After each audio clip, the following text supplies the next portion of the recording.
অসাধারণ peaceful vibe যে শুধুমাত্র ফেলে দেওয়া হাড়ি আর ঘর দিয়ে তৈরি করা যায়, এই কাজটা কমপ্লিট না হওয়া পর্যন্ত সত্যি অবিশ্বাস্য। আজকে ডে 12।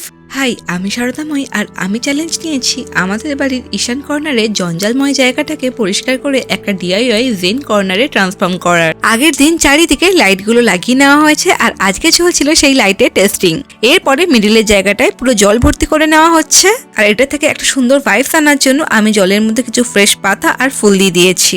তো বুঝতেই পারছো ফাউন্টেন বানানো কিন্তু আমাদের কমপ্লিট। সমস্ত আলোগুলোকে জ্বালিয়ে নেওয়া হয়েছে। এরপর ফিল্টার অন করে দিলেই আমাদের ওয়াটার ফাউন্টেন কিন্তু একদম চালু হয়ে গেছে। এরপর ফাইনাল কিছু টাচ করা বাকি আর কিছু ছোট ছোট জিনিস এখানে অ্যাড করব এর লুকটাকে আরো এনহ্যান্স করার জন্য। আর এর সাথে এই নেক্সট পার্টে দেখো এর রাতের লুকটা দেখতে কেমন লাগছে। আর ফাইনাল লুক কিন্তু দেখতে ভুলো না।